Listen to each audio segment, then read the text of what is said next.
Hello students, so today we are going to discuss the question number 66 of code F 2016 का ये series चल रहा है। इससे पहले के सारे क्वेश्चंस हमारे यूट्यूब चैनल पे आ चुके हैं। आप चाहे तो डिस्क्रिप्शन में दिए हुए लिंक के द्वारा उस सारे क्वेश्चंस को आप देख सकते हैं। तो ये क्वेश्चन बेस्ड है ऑप्टिकल इंस्ट्रूमेंट से और बहुत ही आसान क्वेश्चन है ये। बस आपको थोड़ा सा इसमें समझना है और कॉन्सेप्ट लगाना है कि किस तरह से इस क्वेश्चन को हम सॉल्व करेंगे। So this question is based on optical instruments guys. An observer looks at a distance tree of height 10 metre.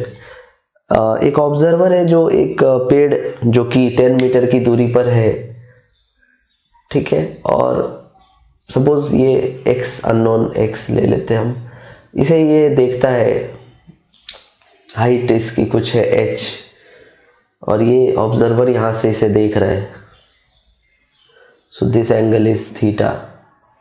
सो इस तरह से इस ऑब्जेक्ट को, ये ट्री को ये ऑब्जर्व करता है man with the help of a telescope जिसकी मैग्नीफाइंग पावर है 20।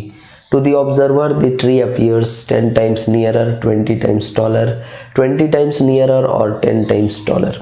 तो स्टूडेंट्स आप बहुत अच्छे तरीके से ये जानते होंगे कि हमारे पास दो लेंसेज होते हैं, ऑब्जेक्टिव एंड आईपीस।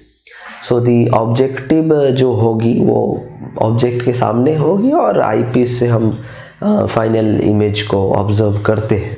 सो अगर आप यहाँ पर ऐसे ये ऑब्जेक्टिव लेंस ले लेते हो तो first image of the tree is formed by the eyepiece और इसे हम फिर with the help of eyepiece यहां से देखते हैं।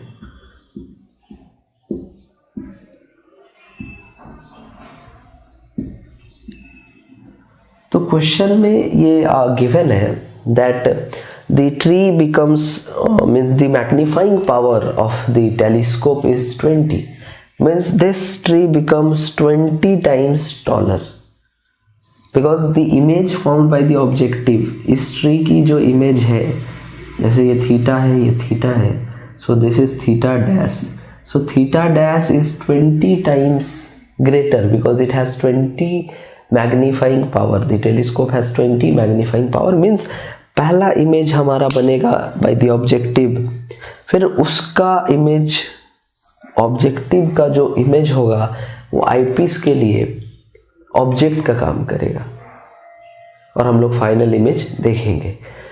तो गाइज यहाँ पर अगर मैग्नीफाइंग पावर 20 है तो हम ऐसा कह सकते हैं the size of the tree becomes 20 times taller.